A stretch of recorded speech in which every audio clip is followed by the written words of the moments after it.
పెళ్ళైనా పండగైనా వేడుక ఏదైనా పట్టుచీరల ప్రత్యేక వేదిక వారాహి సిల్క్స్. టీ20 ప్రపంచ కప్ టీమిండియా గెలిచిన తర్వాత ఇప్పుడు ఎక్కడ చూసినా కూడా టీమిండియా పేరే కనిపిస్తుంది. సోషల్ మీడియాలో సెలబ్రేషన్స్ అయితే మిన్నంటిపోయాయి. దీనికి సంబంధించి ఎవరికి వారు టీమిండియాకు వారు చేస్తున్నటువంటి ప్రదర్శనకు కప్ సాధించడం పట్ల వారి యొక్క ఎక్స్ప్రెషన్ని ఎక్స్పోజ్ చేస్తున్నారు. ఈ నేపథ్యంలో ఒక వ్యక్తి చార్టెడ్ అకౌంటెంట్ తను ఒక పాట రూపంలో టీమిండియాకి కంగ్రాట్స్ చెప్తూ ఒక పాటను కూడా కంపోజ్ చేశాడు. ఇంత షార్ట్ టైంలో ఒక అద్భుతమైనటువంటి పాటను కంపోజ్ చేసి ఇప్పటికే దాన్ని అప్లోడ్ కూడా చేయడం జరిగింది.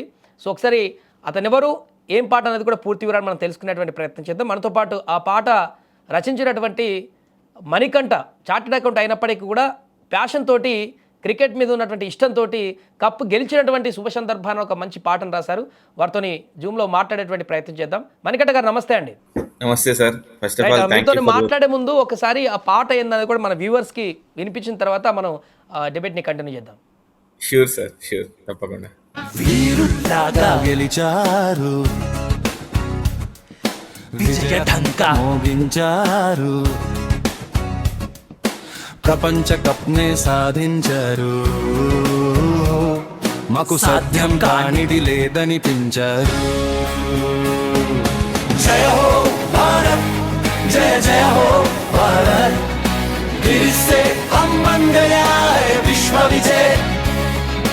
जय हो भारत, जय जय हो भारत, जोर से हम बोलेंगे विश्व विजय.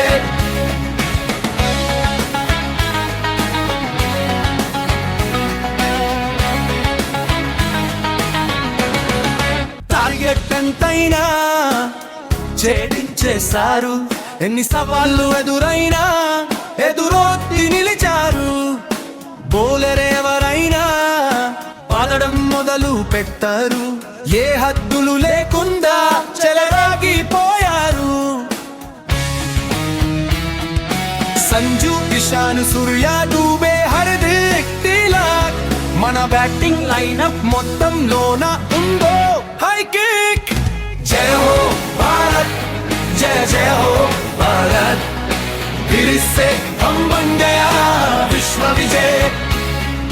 जय हो भारत, जय जय हो भारत, जोर से हम बोलेंगे विश्व विजय.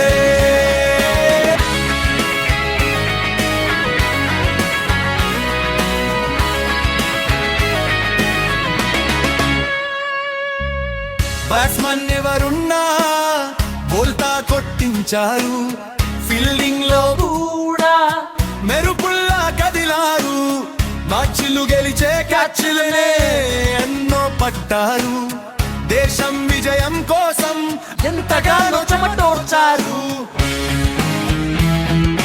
బుమ్రా, హర్షిత్, వరుణ్, సిరాజ్, అక్షర్ పటేల్, మన బౌలింగ్ ధాటికి బ్యాట్స్మెన్ అయ్యారు పాగల్.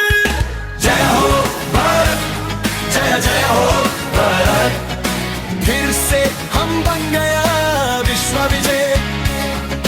जय हो भारत, जय जय हो भारत, जोर से हम बोलेंगे विश्व विजय. हे विश्व विजय. జై హో భారత్. చాలా బాగుంది మణికంఠ గారు, చాలా చక్కగా ఉంది. లిరిక్స్ కూడా చాలా బాగున్నాయి. ఈ లిరిక్స్ అంతా కూడా మీరే రాసారా? Yes sir, yes sir. Thank you very much for the compliment sir.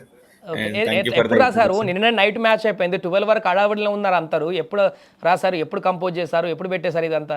To be frank sir, one day ముందే గెలుస్తామన్న ధీమాతో ఖచ్చితంగా నిన్న మార్నింగ్ ఊహించారు మ్యాచ్ గెలుస్తారని చెప్పేసి?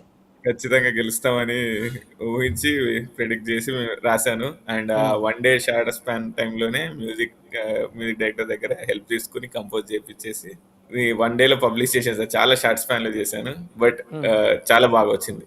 ఇంత తక్కువ టైంలో బాగా లిరిక్స్ కూడా పర్ఫెక్ట్గా ఉన్నాయి, బాగున్నాయి. క్రీడాకారుల గురించి అన్ని షార్ట్స్ని ఉపయోగించారు. వారి ప్రతి ఒక్క ప్రదర్శన కూడా కనిపించేలాగా ఉన్నాయి లిరిక్స్ అన్ని. నేను ఇంతకు ముందు కూడా పాటలు రాసిన అనుభవం సార్. 2024లో కూడా నేను ఇండియా గెలుస్తుంది అని పాట రాశాను. ఇప్పుడు గెలిచిందని రాశాను, ఇప్పుడు గెలవాలి అన్న హోప్ తో రాశాను. అది కూడా చాలా సక్సెస్ అయింది. అప్పుడు కూడా నేను మీ సుమన్ టీవీలో ఇంటర్వ్యూ తీసుకున్నాను. చాలా అంటే ఎట్లా మీకు ప్యాషన్ అండి ఈ పాటలు రాయడం? చార్టెడ్ అకౌంట్ అంటున్నారు, మీకు మస్తు టైం సరిపోదు, ఆ పనుల్లో బిజీగా ఉంటారు. అలాంటిది మళ్ళీ ఈ పాటలు రాయడం ఇదంతా ఎక్స్ట్రా పని పెట్టుకోవడం అంటే అంత ఈజీ టాస్క్ అయితే కాదనిపిస్తుంది. Yes sir. 10th క్లాస్ నుంచి నాకు సాంగ్స్, కవిత్వాలు చాలా ఇంట్రెస్ట్ సార్. అప్పటి నుంచి నాకు అది టైం దొరికినప్పుడల్లా పాటలు, కవిత్వాలు రాయడం అలవాటు. ఇలా సందర్భం క్రికెట్ అంటే చాలా ఇష్టం.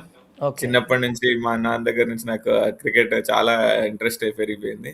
సో ఇట్లా క్రికెట్ మీద ఏ అవకాశం వచ్చినా ఎప్పుడు దాన్ని ఖచ్చితంగా రాస్తూ ఉండేవాడిని. సో ఇది అని నేను సెలబ్రేట్ చేసుకోవాలి అండ్ టీమిండియాకి డెడికేట్ ఇవ్వాలి అన్న ఒక ఆశయంతో రాశాను సార్. నా అంటే ఓన్లీ కోరిక క్రికెట్ నెరవేరింది. మీదనే రాస్తారా సాంగ్స్ ఇప్పటివరకు? ఇంకా వేరే జోనర్లు కూడా ఏమన్నా రాసినారా? చాలా రాశాను sir. Not only cricket, love songs రాశాను, మోటివేషనల్ సాంగ్స్ రాశాను. ఓకే. బట్ అవన్నీ ఇంతగా పబ్లిష్ చేయలేదు. బట్ క్రికెట్ మాత్రం రీచబిలిటీ ఎక్కువ ఉంది కాబట్టి ఇప్పటివరకు పబ్లిష్ చేయగలిగాను. సో ఎట్లా అనిపిస్తుంది ఇప్పుడు ఈ పాట పబ్లిక్లో పెట్టారు కదా, మిగతా వాళ్ళ నుంచి రెస్పాన్స్ ఎట్లా వస్తుంది? ఫ్రెండ్స్ నుంచి కానీ, శ్రేయబులాస్ నుంచి కానీ, మిగతా వాళ్ళ దగ్గర నుంచి? Yes sir. నిన్నటి నైట్ నుంచి చాలా బాగుంది రెస్పాన్స్. మీ టీం నుంచి కానీ, మా ఫ్రెండ్స్, కొలీగ్స్, మా ఫెలో చార్టెడ్ అకౌంటెంట్స్ అందరూ చాలా పర్సనల్ గా మెసేజ్ చేస్తున్నారు చాలా బాగా రాసావని. ఆ విజయం టీమిండియా గెలిచిన ఆనందంతో పాటు పాట సక్సెస్ అయిన ఆనందం నాకు చాలా రెట్టింపు ఆనందంగా పొద్దున్న నుంచి ఐఎమ్ వెరీ వెరీ హ్యాపీ. అవును. అంటే టీమిండియా గెలుపు పట్ల ఒక్కొక్కరు ఒక రకంగా సెలబ్రేషన్ చేసుకుంటున్నారు. వారికి మద్దతుగా లేకుంటే ధన్యవాదాలు తెలిపేటువంటి విధంగా టీమిండియాకి మీరు పాట రూపంలో వారికి కృతజ్ఞత చెప్పినట్టుగా కనపడుతుంది ఇది. నాకు ఉన్న ప్యాషన్, క్రికెట్ మీద ఇంట్రెస్ట్ తో ఈ పాట రాశాను. And at the same time అది ఇండియా విన్ అయ్యి నా పాట విన్ అవ్వడం, నా పాట అందరికి రీచ్ అవ్వడం చాలా హ్యాపీ మూమెంట్ లా ఉంది సార్. సో ఇంకా ఫ్యూచర్లో ఏమైనా రాసేటువంటి ఉద్దేశం ఉందా? లేకుంటే అంటే ఎట్లాగో మీరు బిజీ వర్క్లో ఉంటారు చార్టెడ్ అకౌంట్ కాబట్టి, ఇంకా రాసేటువంటి అవకాశం ఏమైనా ఉందా? లేకుంటే ఏమైనా మళ్ళీ మ్యాచ్లు ఉన్నప్పుడే రాస్తారా? ఖచ్చితంగా ఎప్పుడు టైం దొరికినా టైం కుదుర్చుకొని కూడా ఇంకా నా పాటలు, సాహిత్యం మీద ఇంకా టైం పెట్టాలని ఇప్పటి నుంచి అనుకుంటున్నా. సో ఖచ్చితంగా వీలైనంత వరకు నేను దాన్ని ముందుకు తీసుకెళ్ళి ఇంకా మంచి మంచి ప్రయత్నాలతో మీ అందరి ముందుకు వచ్చి మిమ్మల్ని అందరినీ అలరింపజేయాలని నా ఆకాంక్ష. 2.5 నిమిషాల పైన ఉంది ఈ పాట. ఆ లిరిక్స్ని చేయడం అంటేనే కనీసం రోజులు తీసుకుంటారు చాలామంది రచయితలు ఆ లిరిక్స్ని క్యాల్కులేట్ చేసి పెట్టడానికి. మీరు గంటల వ్యవధిలో చేసినట్టుగా చెప్తున్నారు. నిజంగా అప్రిషియేట్ అని చెప్పుకోవచ్చు మణికంఠ గారు. ఇంత షార్ట్ టైంలో లిరిక్స్ అన్ని కొంత యాప్ట్గా ఉన్నాయి, అందుకని ఏది పడితే అది లేదు, పర్ఫెక్ట్గా ఉన్నాయి లిరిక్స్, ఒకదాని తర్వాత సీక్వెన్స్గా కనిపిస్తున్నాయి, ఆటని చూపించేటువంటి విధంగా ఉన్నాయి, ప్లేయర్ల గొప్పతనాన్ని చెప్పేటువంటి విధంగా ఉన్నాయి, చాలా చక్కగా ఉన్నాయి లిరిక్స్. ఎలా సాధ్యమైందంటారు ఇది? అది సార్ మెయిన్ రీజన్ వచ్చి నాకు క్రికెట్ మీద ఉన్న ప్యాషన్, ఇంట్రెస్ట్ సార్. సో అందుకే అంత తొందరగా రాయగలిగి ఉంటా. వేరే పాటలో నాకు టైం తీసుకుని ఉండొచ్చు, బట్ క్రికెట్ అంటే ఉన్న ఇష్టంతో తొందరగా రాయగలిగాని నేను నా ఒక ఫీలింగ్. సో అన్ని మ్యాచ్లు చూస్తూ వచ్చారు ఈ వరల్డ్ కప్ లో, ఒక్కటి కూడా మిస్ అవ్వదు సార్. ఒక్కటి కూడా వదలలేదు, ఒక ఓవర్ కూడా వదలలేదు. వదిలేను సార్. అందుకే ప్రతి సీన్ లో ఉన్నటువంటి ఇంపార్టెన్స్ ని మీరు ఈ లిరిక్స్ లో పెట్టినట్టు కనిపిస్తుంది చూసిన లైవ్ అంతా కూడా. అవును అవును. సో నెక్స్ట్ ప్లాన్ ఏంటి మణికంఠ గారు? ఇప్పుడు ఈ పాట చాలా మంచి రెస్పాన్స్ వస్తుంది కదా, నెక్స్ట్ ప్లాన్ ఏంటి? ప్రస్తుతం ఈ పాట మీద ఉంది సార్. వీలైనంత వరకు దీన్ని అందరికి దృష్టికి తీసుకెళ్లి దీనికి మంచి ఆదరణ పొందించాలన్నది నా ఆశయం. ఎంతవరకు నా ప్రయత్నం సాధ్యమైనంత వరకు దీని ప్రయత్నం చేసి అందరి దృష్టికి తీసుకెళ్ళి, అండ్ మీరు అన్నట్టు వీలైనంత త్వరలో మరిన్ని పాటలతో మరింత సాహిత్యంతో ముందుకు రావాలి. దీన్ని ఇలాగే పక్కన పెట్టకుండా దాన్ని కూడా నేను దానికి సమయం కేటాయించాలన్నది నా మెయిన్ ఇప్పటి నుంచి పెట్టుకున్న ఒక లక్ష్యం. రైట్, థ్యాంక్ యూ మణికంఠ గారు. సో బాగుంది మీ సాంగ్, ఇలానే మరిన్ని సాంగ్స్ కూడా ప్రజాదరణ పొందాలని కూడా మేము కూడా కోరుకుంటున్నాం. Thank you so much. Thank you very much sir for giving this opportunity. మీరు ఎప్పుడు అందరినీ ప్రోత్సహిస్తుంటారు. నేను అంతకుముందు చెప్పినట్టు లాస్ట్ ఇయర్ నన్ను 2024లో ప్రోత్సహించారు, ఇప్పుడు ప్రోత్సహించారు. సుమన్ టీవీ ఎప్పుడు నాకు సపోర్ట్ చేసింది. Thank you very much for this opportunity once again. Right, thank you Manikanta garu. Thank you sir.